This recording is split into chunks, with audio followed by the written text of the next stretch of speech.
Welcome back to Save it for the pod. Cue the intro. Do. Intro. My name is Alex. I'm Lindsey. And why did we name it Save It for the Pod? Because every time we try to talk about the media that we're going to talk about on our podcast, you tell me, save it for the pod. So I have to bottle it up inside and not talk about it, even though I want to. And how long did you bottle it up today? Well, today was nice because it was only like 30 to 40 minutes. And what is the media we're talking about today? Project Hail Mary, the movie.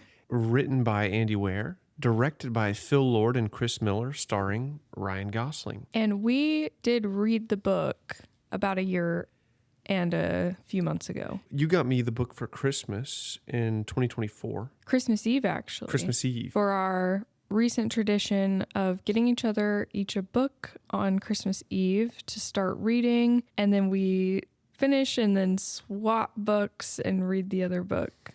That's the goal anyway. So we went and watched Project Hail Mary, and we're running on what would you say, 5 hours of sleep? Yeah, we didn't get a ton of sleep last night. I think it was about 5 hours. We got back home around 4 a.m., and then I was up about 9:15. Which was way too early if you went to bed at 4 a.m. Yeah, I just can't. I mean, when the sky's awake, I'm awake. So that's how it goes. Okay, Anna. That would be... Oh, that was on That it. is Yeah. You're totally right. Mm-hmm. We were out late last night celebrating a friend's birthday, and the last thing we did there was we went stargazing. It's out in the country, miles and miles away from any ginormous civilization, so there's not too much light pollution. We were able to see a lot of constellations, several shooting stars, and it was a really peaceful night on top of hay bales. This movie was actually brought up by the people we were with, and they said that they were going to go see it today. And we were like, oh, we were thinking about going to see it today too. But I didn't know that these people would know about this movie. I knew about it because I read the book. When I saw the trailer for it in previews before other movies, I was like, oh yeah, I read that book. I really liked that book. So it was on my radar, but I didn't know how big of a deal it was. But these people who had not read the book were talking about how excited they were to go see it for a lot of different reasons. Yeah, I have a lot of friends from work who seem really excited about this movie, and I've been hyping the movie up because I really enjoyed the book. I think similar to the recent Superman, any movie that really delves into what it means to be human and what it means to make connection just always floors me. From this point forward, if you haven't caught on, we are going to spoil everything because that's what we do here. We talk about it in its fullest. So if you haven't seen it, stop listening. Go see it. Go read it, whatever it is, and come back. Or be okay with spoilers. And stay and have some fun with us. Didn't you say that the book was your favorite read of 2025? Absolutely. I think that shot up my rankings to top overall reads in a really long time. I didn't realize how much heavy lifting I was doing when it came to suspending disbelief in sci-fi, because you start reading Andy's descriptions of why things work, why things don't work, the way he just constantly lays out the problems using science, and then has the protagonist, Dr. Ryland Grace, work through those issues and explain them. He does a great job living up to his in-book profession as a teacher and really walking me through the problem in a way that feels just like he's solving it. So it doesn't feel like an info dump, even though it's kind of reminiscent of anime. Whenever they explain any complex technique, that's just the science. And Dr. Grace is just constantly explaining these techniques that he has to overcome. And it's just real world problems. They feel foreign to me because I'm not a scientist, but I'm just familiar enough where I'm like, oh yeah, that makes sense. I never even thought about the fact that, if you're encountering life from other planets, they're probably going to have to deal with gravity a similar amount that you do if they can just hop from planet to planet the same way with no bearing on the exoskeleton or the endoskeleton. And those aren't things I thought of when I watch things like Star Wars or Star Trek or any sort of sci-fi. It approaches space in a more realistic way, and it doesn't hand wave the science behind things. It has a high level of realism compared to other space movies that we've seen. Is that one of your favorite parts about this book, this movie? Yeah, I think the constant unraveling of the mysteries of science and the way that poses a problem and creates conflict. And he's ignorant of who he is from the beginning, just like we are. And so it's very self-inserting into this world of the unknown and just working together with what he makes feel like common sense, even though it's not. But a lot of science is just about observation. And so if you observe enough, it is somewhat just logical. So the narrative in the book does a really good job of walking the reader through all these problems and solving them with logic and the scientific method. I do feel like Dr. Grace has a high IQ. And I say that because it feels like he has a really good brain for encountering an alien life form and then learning to communicate with it and just figuring things out. A lot of what he does is just taking very rudimentary tools at his disposal and creatively finding a way to solve really complicated problems with just the basics that he knows. And that was an interesting part about his character for me. Yeah. And it's a skill that like I feel like if I am presented with some machine that I'm not familiar with, I sometimes just stare at it and am really confused. I'm like, I don't know what to do. Help, But he's the type of person who looks at something and can figure out what is trying to be communicated or how it works. That's my read on him. What's your feeling about this character? It's interesting. The experience you have with Ryland in the books and the movies is very similar because he didn't understand why he was there. And he couldn't remember. Yeah. The way the story starts is you've got this man who wakes up and doesn't know where he is and doesn't know why he knows all the things that he knows. He is somewhat lost, trying to figure out where he is, who he is, and why he is there. There's a lot of conflict introduced just by the weaknesses of the human brain and memory. He'd been induced in a coma, and I think it was cryo-freeze or something, so that he didn't have to be conscious during the 11-year journey to get to the place where there was a star that wasn't being consumed by the astrophage. And he comes to find out that these stars, including our very own star in our solar system, was being eaten by these little guys called astrophage. And the result was the temperature of the planets, Earth included, was going to be lowering. Eva Stratt, she's in charge of working together with all the world governments and all these scientists across the world trying to piece together a solution. She comes across Dr. Grace's, what I assume is like doctorate or some sort of article that he wrote long ago talking about the foolishness of the Goldilocks zone. Which is the concept that in the universe, it requires a specific set of circumstances for life to exist. One of those circumstances being the existence of water. And Dr. Grace is like, why is this a necessity? Just because we need water doesn't mean everyone needs water. He talks about the lack of anything special about hydrogen and oxygen atoms and how to assume that what we have is the standard just because we know it is foolish. And he said some mean things to some other scientists and was basically ostracized from the scientific community. And bada bing, bada boom, now he's a school teacher and is all alone and lives a somewhat, I don't know, self-deprecating. I don't know what the word is. How would you describe his life? Sad? Lonely. Part of his character, I think, is cowardice. That's kind of a key element. I think he has a point, which is we don't know everything, and we should maintain a curiosity about the things we don't know with an understanding of what we think we do know.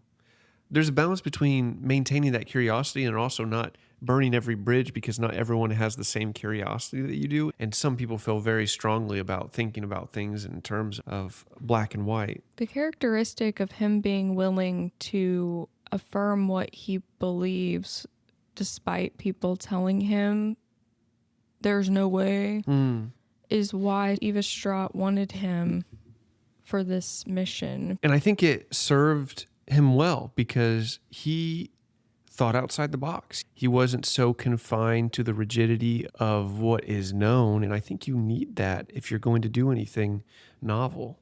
Well, and I think that creativity of thought is what served him so well on this mission. I'm thinking of a scene from the movie where Rocky has sent him like the first, I don't even know, like package for communication. The first Hail Mary. What? The first touchdown throw, you know? Yeah. Like a football pass of this little package, and he's trying to open it, and he's like righty tighty, lefty loosey, and he does it. It doesn't work, and he's like trying different things, and he's like, oh, like up is down and left is right, and like nothing makes sense. And then he's like, lefty loosey, righty tighty, and he turns it the other way, and that works.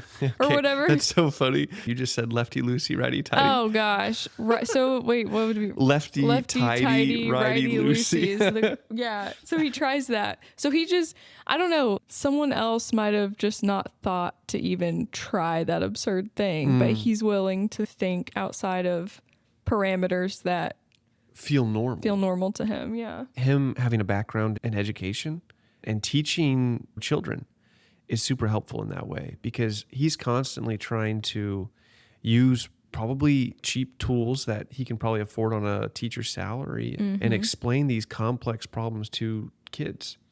It's almost like this man of deep learning who is exiled from the scientific community because of his unorthodox views.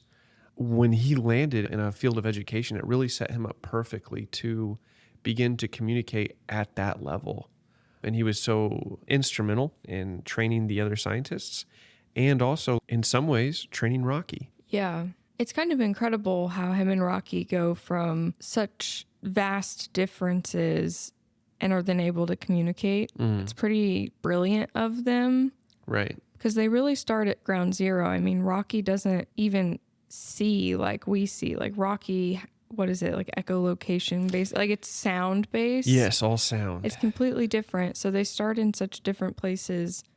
But one thing that warmed my heart when I read the book, and I thought it was really funny in the movie, watching Rocky in his spaceship kind of chase down Grace in his spaceship and then do a very friendly maneuver of mimicking everything Grace did in his spaceship. And then when they met each other face to face, that was also the first step of like, hi, we're friendly, and building trust and starting a path towards communication was just mimicking each other's motions.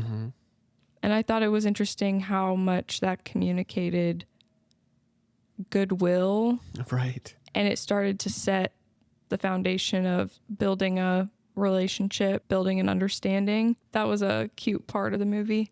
The Eridians, Rocky's species, and the humans, they have different strengths and weaknesses in regards to the way their minds work. And with the Eridians, they literally are incapable of forgetting. All information is taken in and retained. We as humans, we forget. So Grace has to use his Earth thinking machine, his computer, to essentially store all of the language that they start to build a common language. He has to use his machine to be able to do that and store it and keep that, whereas Rocky just uses his own mind and is able to do that.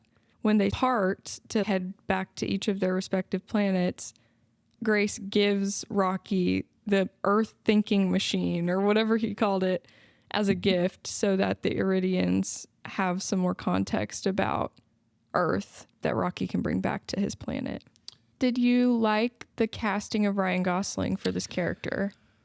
I'd watch Ryan in anything. I think anywhere from La La Land to Barbie, he did such a great job. And In this movie, he does a really good job of being that isolated, kind of nerdy, but also like there's an edge to him.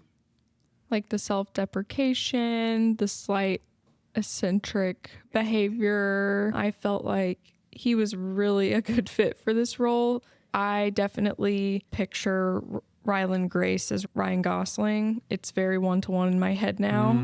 I just felt like he fit the role really well and captured the type of person that this character is. I thought going in, it was probably going to be a challenge for the movie because the interactions between the two main characters is a human interacting with a rock-looking spider that doesn't have a face. Yeah. And that could be a challenge for that to come across and for you to care about that rock. But I felt like they did a good job. Like they made Rocky funny and you're kind of laughing at his antics or their banter or his voice. It's kind of like a chirping. And when he laughs. So I thought they did that successfully and I was impressed with it. What would you say the most important lesson for Ryland to learn was? I think it was that he can be brave and for him to realize he had that in himself. I think you're right. And there's a small aggression against the world, a dismissal of anything that would make him uncomfortable. When he is ridiculed for his comments about the absurdity of other people's assumptions, he runs from it.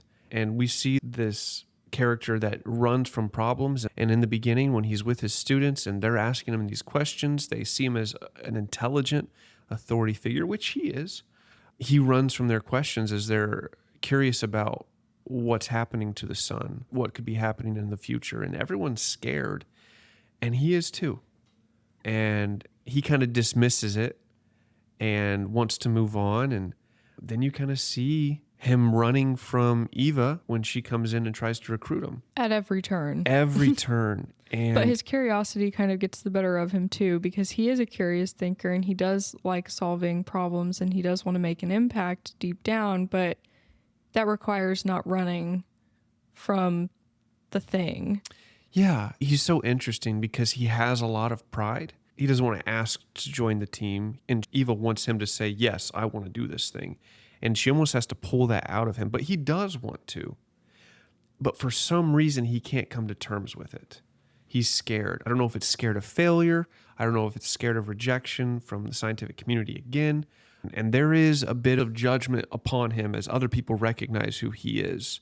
And that's really emphasized in the book. He has to deal with that. He has to deal with the ramifications of his curiosity and his unwillingness to make assumptions. He just remains curious about everything except himself. And then when he wakes up in this spaceship, he is forced to be curious about himself because he doesn't remember who he is. And in the movie, they do such a good job of emphasizing that this is not just a story about Dr. Grace saving the worlds.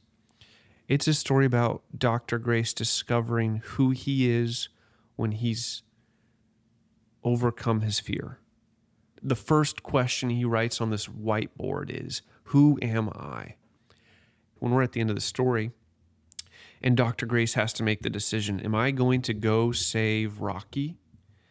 He goes back to that whiteboard and he erases that question. Who am I? And that's the director saying he's going to answer this question. What's the answer? Who is Dr. Ryland Grace? It's this picture of what he has to do to save his new friend, Rocky. And it's at the expense of his own life.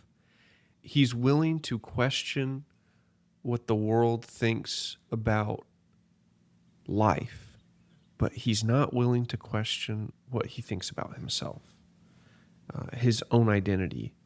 And so that transformation of identity for him, being curious about that, having it tested and then proven, even though it's almost like when it was tested, but not with a control, we didn't get to see it and like him be brave because he had to be forced on the mission. But when you put him in a control, where he didn't have all these presuppositions about himself. It was just, who is he innately? That's when it was shown what he's made of. What's the control? So you have Ryland Grace, who doesn't remember anything about himself, and then you have Ryland Grace, who does remember things about himself. So in the control, which is technically, I think, the lack of memory, that reveals who he really is, which is, he would call it dumb, is what you call someone who's willing to put themselves at risk for others. But Rocky's like, no, that's brave. And he says that in jest. And Yeah, no, I think it goes to show how we can have really self-defeating thoughts. yeah, And so whenever he actually couldn't remember all these things that were very self-defeating for him in the past, right. he was able to make different decisions than he was whenever he did have all of his memory. It's a beautiful thing being able to forget or reshape in a way that is so final that it feels like you've forgotten. Because Grace, at some point, he has redefined who he is, and he does move through the world differently as a result. I would be curious about the Eridians. Is everything you've done constantly what you are? Or do you get the opportunity to redefine? Because they remember everything. And it's a beautiful journey of self-discovery where Dr. Grace realizes he's brave.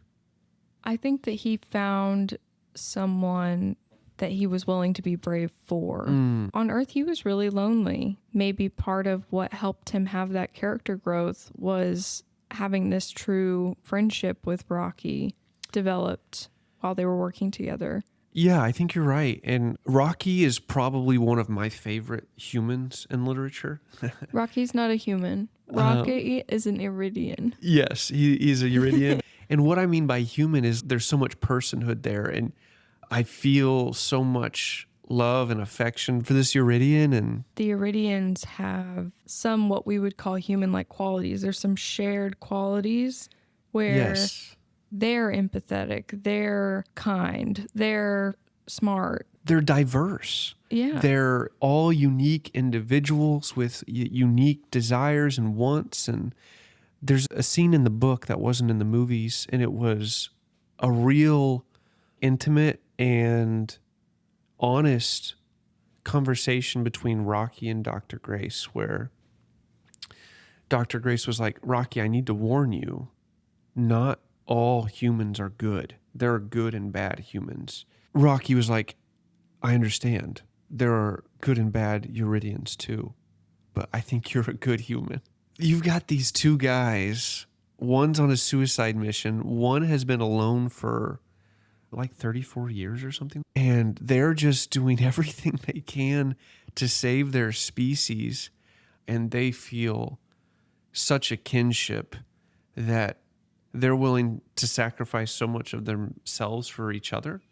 Rocky's willing to sacrifice 6 more years of isolation so that Dr. Grace can return home. Then Grace decides to go save Rocky whenever they've parted ways to head back to their respective planets, because the final kind of big problem that happens is that the solution that they found to the astrophage is essentially its natural predator. They evolved that natural predator to be able to survive in atmospheres with nitrogen. That natural predator, which, what did they call that? It was called... Let me just look it up. Natural, my Google searches. What is the natural predator of a moose?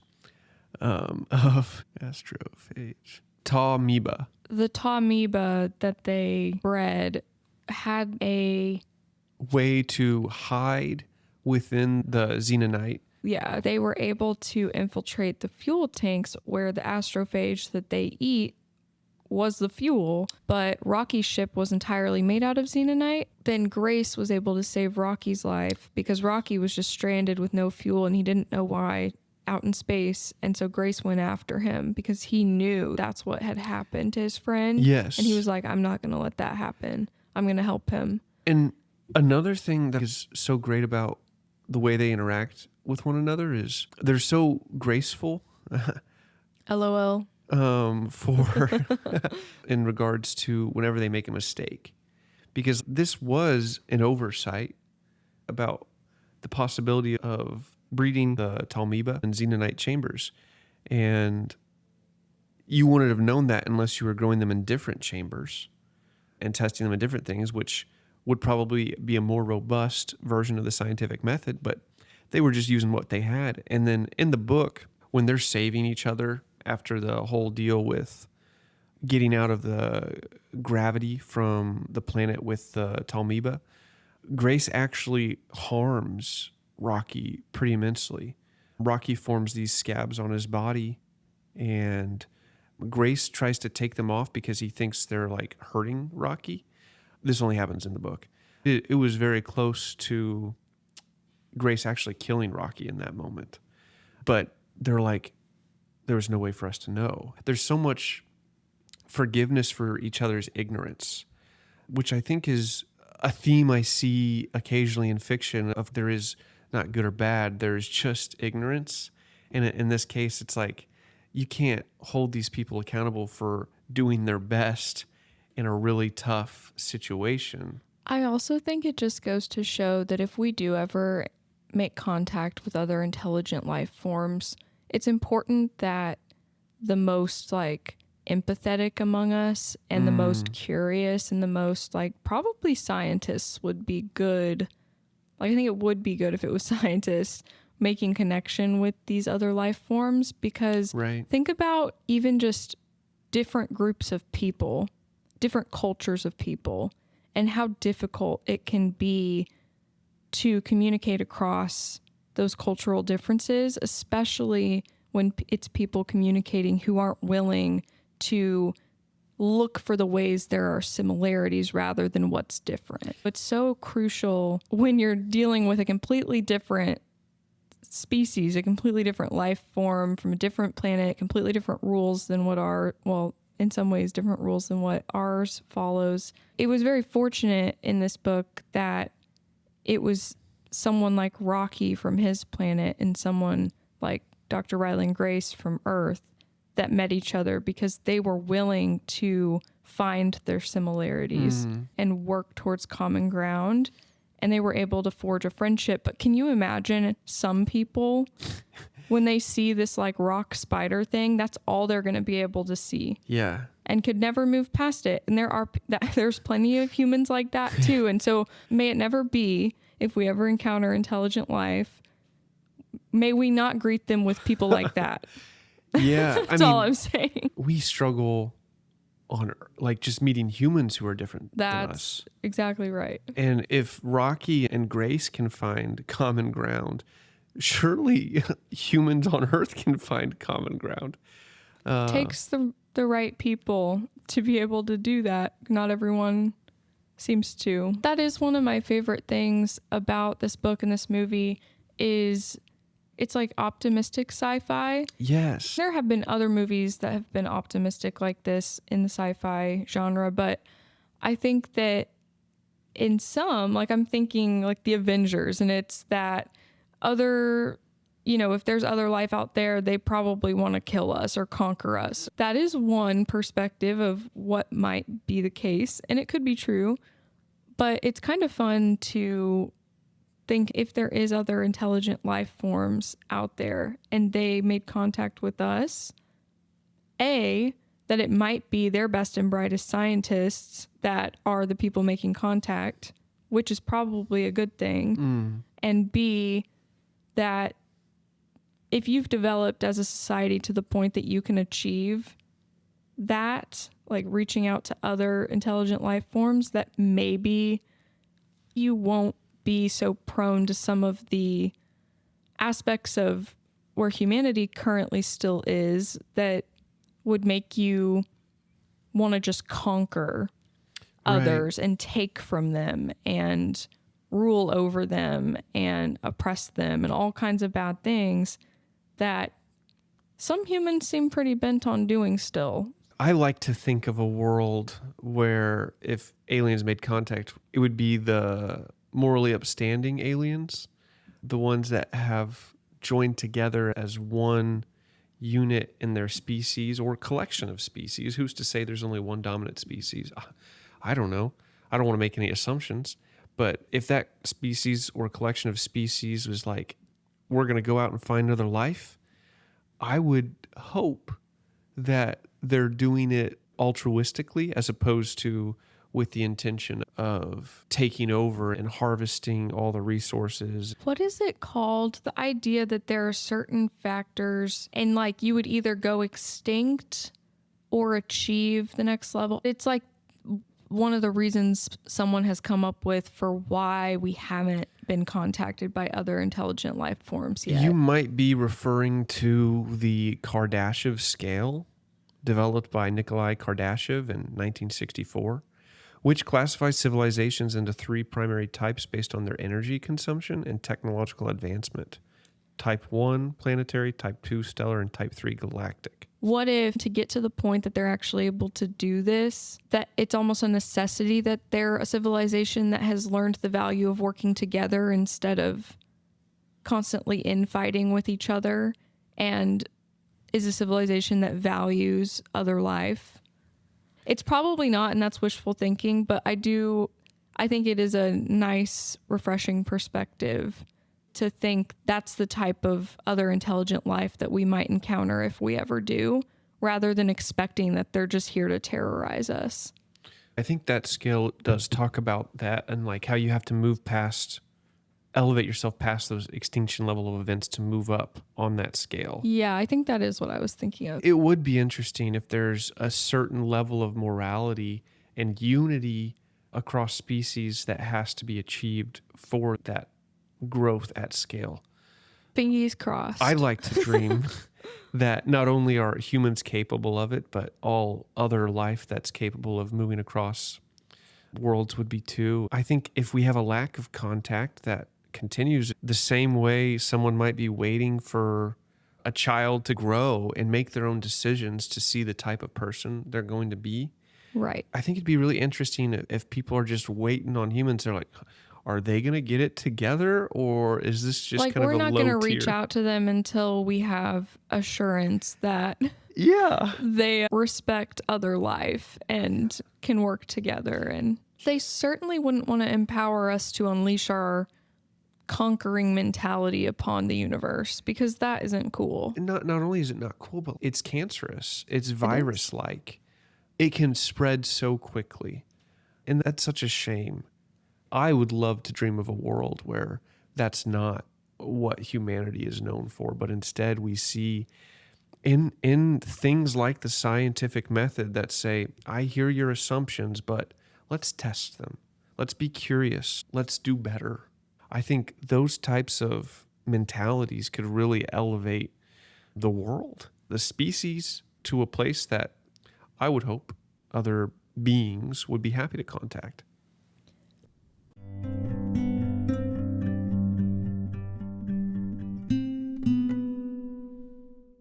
I like how at the end, how the Eridians treat Grace whenever him and Rocky make it back to Rocky's home planet.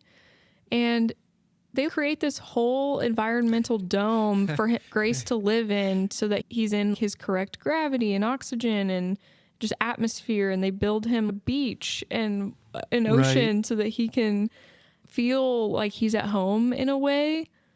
And they just really cater. They're trying to make him feel at home and comfortable. And I'm just like, wow, I hope that if it was ever a foreign life form that ended up here that had helped our planet, that we would treat them with such kindness too and devote resources to making sure they felt at home. I would certainly hope so. I don't know if I feel 100% confident that that's the case, but I guess we're maybe not advanced as a species enough to be ready for that yet. Hopefully we would do that, but I just felt like their hospitality was so lovely. Rocky may have said not all Eridians are good, but you do get the sense that they're a pretty kind life form. You do. That's one thing I kind of liked about how the movie differed a little bit from the book. Because I think in the book, it sometimes took time for advancement in his terrarium type living situation because of the politics that were going on in the Iridian world. Because they're like, yeah, it's just sometimes hard to get a little bit as much funding. I So, don't remember this from the book. yeah, because I think he had aged considerably when we saw that Oh. scene in the book. And so as the decades went by, it was a little bit harder to get all that funding and speed on making the me burger taste a little bit better. But you kind of had that conversation like, you had the water hotter, now it's cooler. Is there somewhere in the middle? So I feel like that conversation was reminiscent of the me burger conversation. And if you haven't caught it, it's called a me burger because when Grace is narrating, it's made of him. So it's a Grace burger, a Ryland Which burger. really fits with his humor style, Yes. I feel. But gosh, I loved the end there where he goes back to his students and now he's fluent in Eridian speak, like he can understand it. And I guess they can understand him. I think in the book, he was playing some sort of organ instrument. Yes, like a piano, essentially. Yeah. Yeah, So that he to could communicate with them, get the right tones, and yeah. That is just such a cool concept. And I think the humanization of the Eridians was really cool, where you see all these kids like so excited to answer these questions, just like they were at the beginning. Yeah, I love that he went from teaching human middle schoolers to teaching Eridian middle schoolers. Like, this man was born to be a middle school teacher. He saves the world in between, but bookends as a middle school teacher. So what do you do for work? Oh, I teach school, but as a hobby, I save worlds. No big deal. Worlds plural for sure, yeah. What's your cry count? Yeah, so if we're talking cry count, in the book, I'm pretty sure I was brought to 2 sob level cries. Gosh, I don't know if it's because I've got 4 hours of sleep or what, but in the movie, I felt like there were 3 times I stopped crying. So like, that's how much I felt like I had tears in my eyes. But there were like 2 sob tear cries like that I was like trying to keep down in the theater. I heard you sniffling over there. I was like, does he have allergies or is this getting to him? I couldn't tell. It just moves me so much when Grace goes back for Rocky. And Rocky's just like, you came back. Oh, that gets me every time because this is someone he's known for such a small time. I mean, this guy has been with his mate for 138 years. Imagine how long he's lived. And I think Grace goes back with a suicide mission in mind and really lives up to his name. Like, he brings this salvation and grace to Rocky, potentially the cost of his own life. The book shows us that like he barely doesn't die of starvation. It's very close. And at the end of the journey, Rocky and Ryland aren't really on great terms because Ryland's like, I'm sorry, I'm cranky because I'm starving to death. No big deal. There's a lot of forgiveness there, I'm sure, for that. But I think the other sob part for me is sometimes you need someone else to reaffirm what you're not sure about yourself for. And when in the book, when they're having that conversation about good and bad people, in the movie, you just hear this conversation about, wait, so you're going to die? I thought you said you're going to make it back to Earth. Why do you keep talking like you're not? And Ryland reveals that like, yeah, it's a suicide mission. And Rocky's like, oh, you're a good person. You're a brave person. And that is something Grace doesn't believe about himself. He believes himself to be a coward. And then as he's getting his memories back, he's like, and it's true, I am a coward. But there is this belief from Rocky that when faced with, am I a brave person and am I going to save Rocky? It's reaffirmed that yes, he is. And that kind of line of Rocky's faith in Grace helps create Grace's faith in himself and proves that, yeah, this is who I could be. That character growth, that lesson that Grace learns about what he's capable of is so moving. So your cry count was essentially you were like kind of crying throughout the whole thing, and there were moments where you did finally dry your eyes a few Yes. times. Yeah, with two sobs, and I will say, like, I am incredibly tired, and I'm probably emotionally vulnerable because of that. And so this particular movie hitting on all these things that I care so deeply about. The power of friendship. The power of friendship, you know, The empathy across connection. beings. Yeah. What it means to be human, what it means to overcome self-doubt and break these chains of the stories that we tell ourselves so that we can be who we truly are. It gets me. So, yeah, I mean, this one big cry that had two climaxes of cries and an occasional bathroom break. It is kind of a long movie. Yeah, and so the bathroom break was essential there for a minute for yeah, you. and we were fortunate enough to read the book, so we kind of knew when it was going to be a lull of the science montage, and I had time to dry my eyes and empty the bladder. And enough about me. What about your cry count? What are you at? I think I cried. It's been a while since we read the book. I might have cried once in the book. I don't remember. I didn't cry during the movie, but there were definitely some moments that were maybe close. And Ryan Gosling had some scenes where he was crying as Ryland Grace that felt really emotional and came across. I thought his performance was really well done. But I do think that one of those scenes was definitely the one that you described when Grace finally admitted to Rocky, like, yeah, I'm on a suicide mission. And he was trying to put on a big, strong face about it. Like, yeah, I've made peace with it. It's fine. It's okay. And Rocky's like, no, it's not okay. And then he offers, he's like, I can give you the amount of fuel that you need. And then Grace just like breaking down. He was very afraid. Like, he didn't want to die. He didn't want that. And so then he was being offered this alternative to what he thought was his only option. And he's just like breaking down. And Rocky's like, I thought you made peace with it. And he was just like, I lied. Like that's just what you say. It's just what you say. Like, I didn't mean it.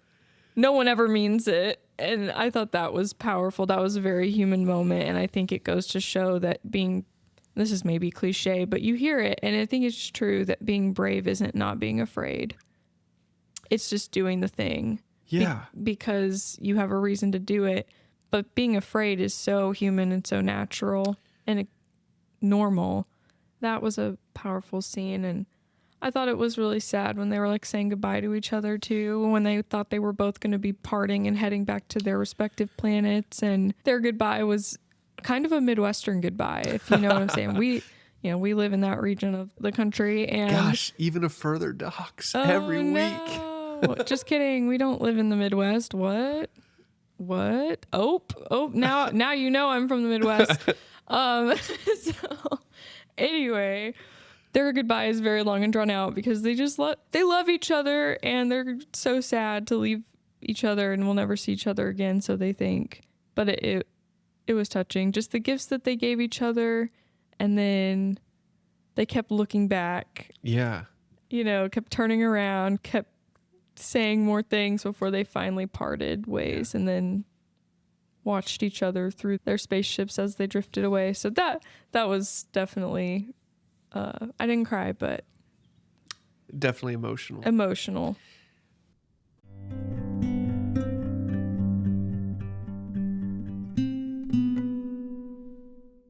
It's an interesting concept that we don't really explore into Eridian culture as much. Is our limitation of memory perhaps something that is also our strength? Is that what builds the curiosity in us that moves humans past beings who can memorize everything they've ever seen? Where humans understand things like relativity and radiation and all these kind of advanced concepts despite our limitations, where the Eridians don't.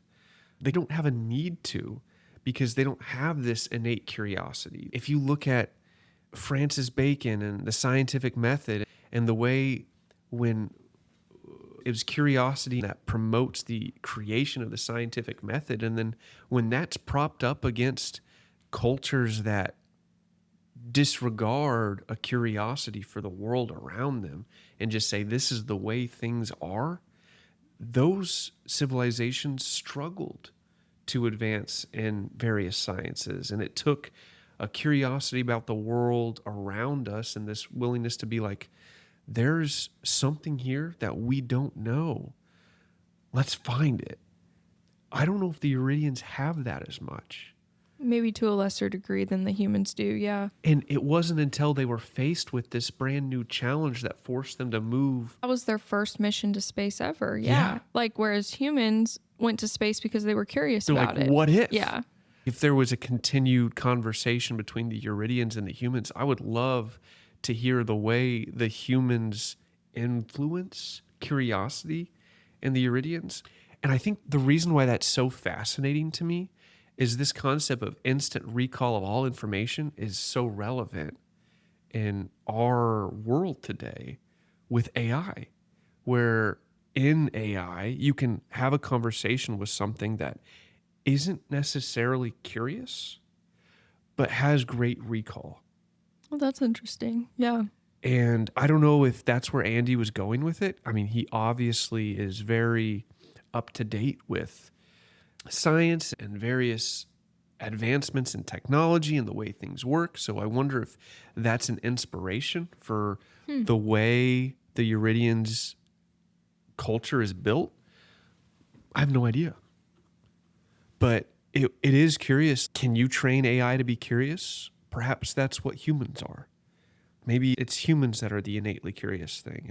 And the way Rocky and Grace worked together to solve problems was the way I feel like at work when I'm using AI to solve problems. We're like, this is the issue. This is my curiosity is about it. What do you know? It says all the things I know or it knows. And then I'm like, yeah, but what's the problem we're really trying to solve? And then when I'm able to articulate that problem, it's like, well, have you tried this? And I'm like, I don't think I have.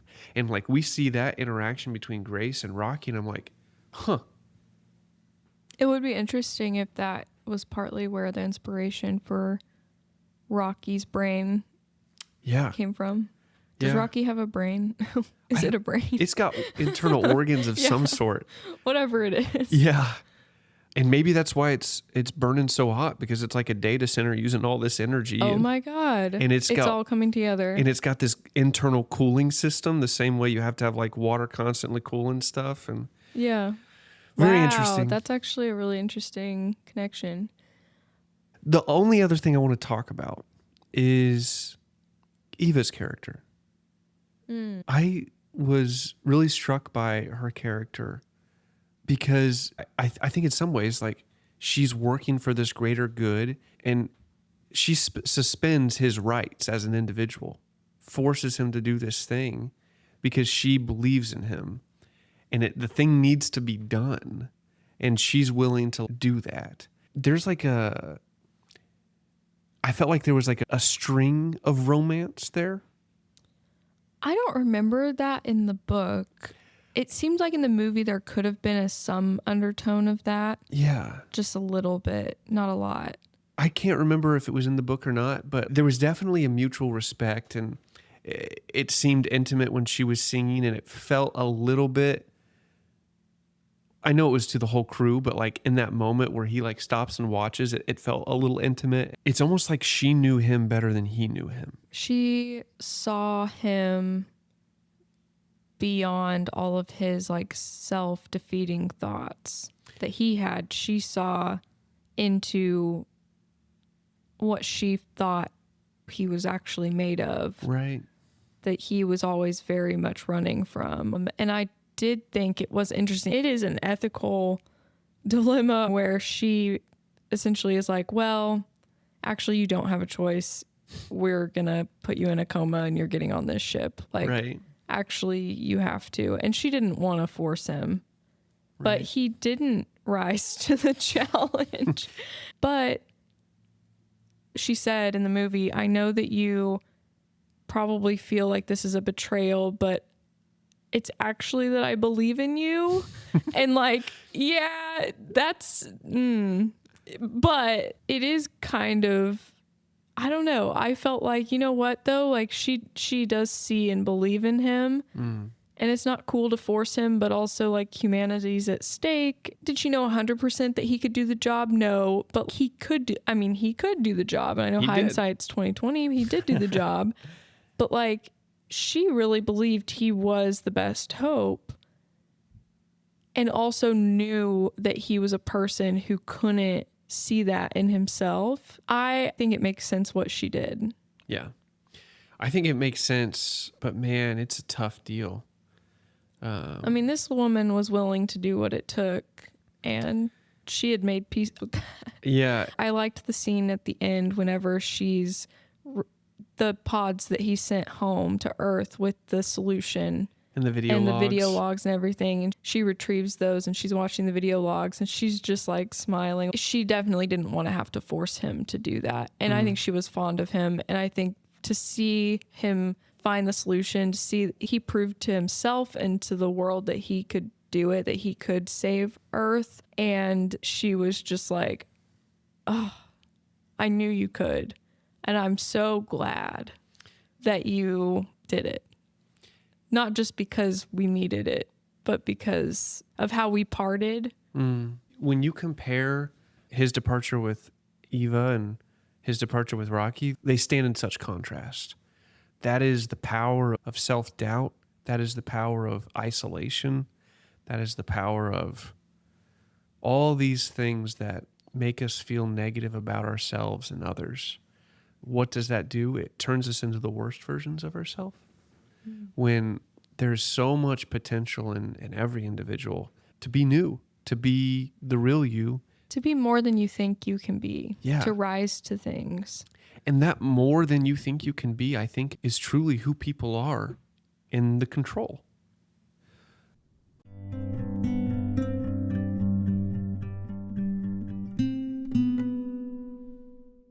All in all, I would rate the book and the movie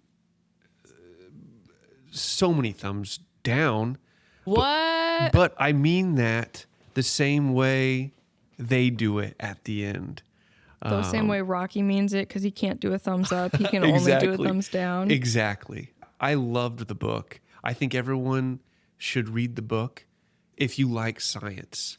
Yeah, I will say, I think that it's a great book if you love the realism of science applied the way that it is in your sci-fi. I think some people, like, it might not be their cup of tea. It might not. And I would say I probably wasn't the target audience for this book or movie, but I really enjoyed both. So I think give it a try.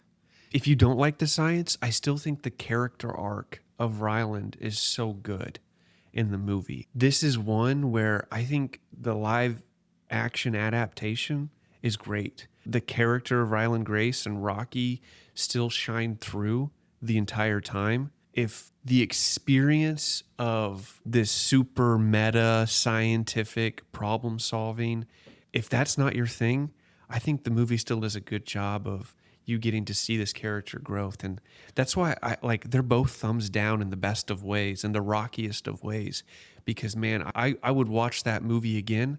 I would read that book again, and for different reasons that they both accomplish so well while maintaining the quality and consistency of the story that is being told.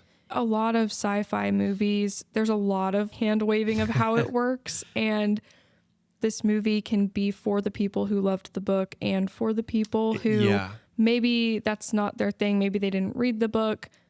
I think they'll enjoy the movie because I think the movie really tried to focus on the character arcs and the relationship forged between Ryland and Rocky.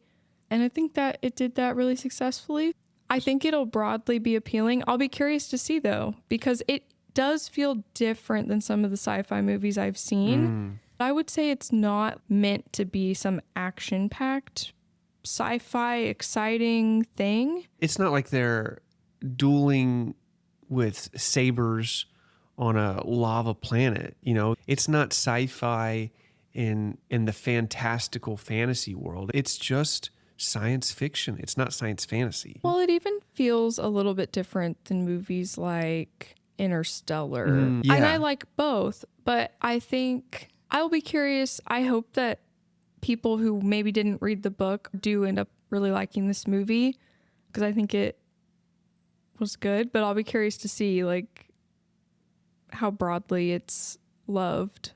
In a story about unity between people who have differences, I think the movie does a good job of joining those two groups together.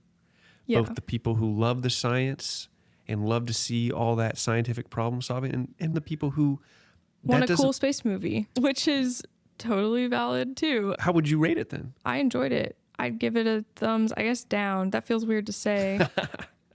Definitely worth a watch. It's a pretty movie to watch too. One thing that we haven't talked about yet, and I didn't know when to bring it up, but it was just a fun thing in the book and in the movie, was that the pods that he sends the solution back to Earth in, there's 4 of them and they're named after the Beatles. That was a fun little thing, and I loved in the movie sort of the montage of him sending the stuff back to Earth in those pods and then deciding he's going to go save Rocky. It was to a Beatles song, like in the soundtrack. Do you know what song it was? Yes, it was to Two of Us by the Beatles, which isn't maybe one of their most famous hits, but it's on their last album as a band. And it's like the two of us riding nowhere, spending someone's hard-earned pay, you and me Sunday driving, not arriving on our way back home. We're on our way home. I love that Beatles song, and I thought it was really fitting with, they thought that they were parting and going on their way back to their planets and spending their civilization's hard-earned cash or whatever.